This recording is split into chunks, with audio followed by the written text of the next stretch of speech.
Across the frozen plains and dense forests of the Paleolithic world, Neanderthals faced one of humanity's earliest and most unforgiving challenges: keeping fire alive. Fire wasn't just warmth, it was a tool for cooking, protection, signalling and survival. Yet starting fire from scratch in harsh conditions was exhausting and risky. Archaeological evidence and experimental reconstructions reveal that Neanderthals used a clever solution now largely forgotten: the fire cradle, a portable device designed to carry embers safely over distances. This innovation allowed them to transport a small flame from one location to another, ensuring warmth and light without constantly rebuilding fire from scratch.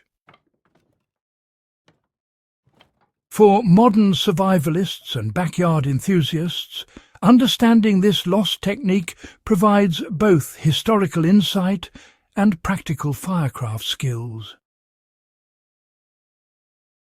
Why transporting embers was critical for Neanderthal survival.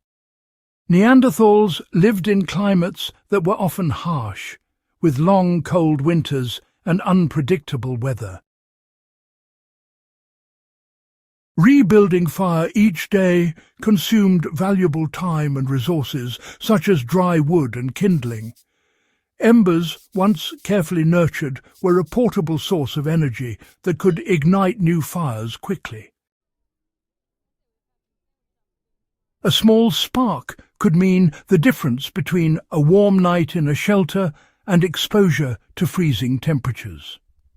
Carrying embers safely allowed for mobility, letting groups move between hunting grounds, seasonal shelters, or caves without losing their lifeline of fire.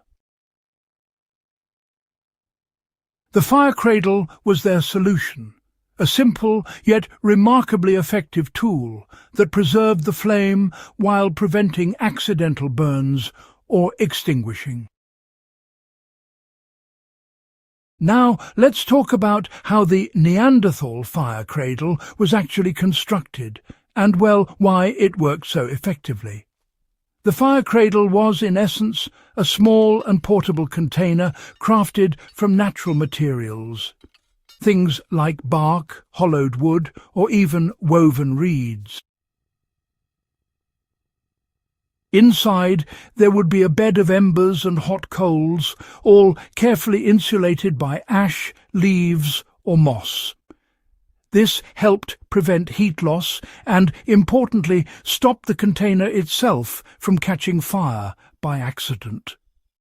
The clever design allowed just enough air to circulate, keeping those embers alive, while still providing a stable barrier against wind and, movement. Some reconstructions, interestingly enough, suggest that a flat base with shallow sides made it much easier to place embers from an existing fire and then carry them over uneven terrain. The cradle's portability and insulation made it an early form of fire management, combining safety with practicality in a simple, low-tech solution. Insulation and containment, were absolutely essential for moving fire. Transporting live embers is, well, a rather delicate task. Without insulation, even a small ember cools quickly, and honestly loses its ability to ignite new fuel. And without containment, sparks could easily ignite dry grass or clothing, creating a genuinely dangerous situation. The Neanderthal fire cradle, interestingly enough, solved both problems. Natural materials absorbed excess heat and stabilized the embers, while partial coverings, like moss layers or bark lids, protected the flame from drafts. This balance between protection and ventilation ensured that embers remained viable for hours, sometimes even a full day, allowing travellers to light multiple fires without starting anew each time. How Neanderthals likely applied the fire cradle in practical scenarios. The cradle would have been used whenever a group moved between shelters or returned from hunting excursions. Once at a new location, embers could be transferred to a prepared hearth or a pit lined with stones and dry moss, igniting wood and kindling with minimal effort. In winter, a fire cradle allowed families to maintain a continuous heat source while preparing shelters, cooking meat, or warding off predators. For groups on the move, multiple cradles might have been maintained simultaneously, creating a network of portable fire across the landscape. This level of fire management demonstrates foresight, planning, and a sophisticated understanding of the properties of heat and fuel.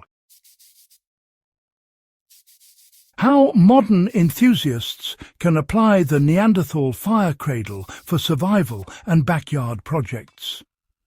Today, the fire cradle concept can be recreated with simple, safe materials.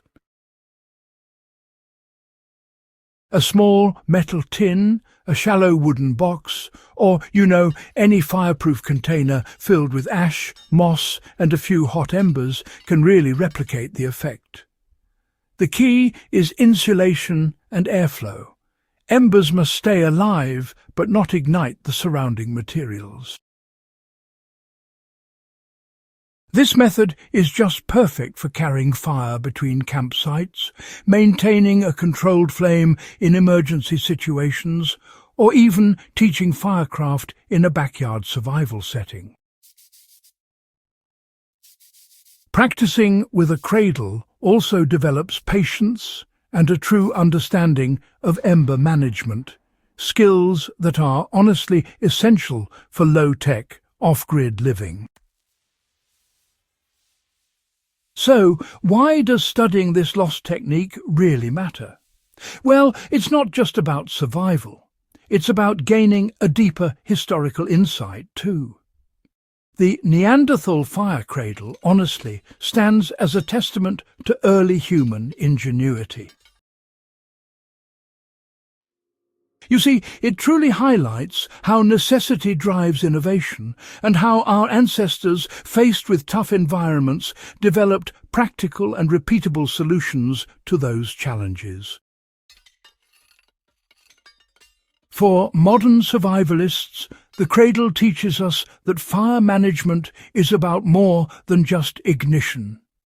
It's about preservation, portability, and, careful planning. It's a good reminder that low-tech solutions, when applied thoughtfully, can be every bit as effective as high-tech tools for sustaining life and comfort. If this exploration of the Neanderthal fire cradle sparked your curiosity and offered some practical insights for survival or even backyard experimentation, well, do consider subscribing to the channel. And please share this video with fellow history enthusiasts, survivalists, or anyone fascinated by time-tested techniques. By reviving these forgotten methods, we preserve knowledge that connects the past with practical skills for today's outdoor adventures.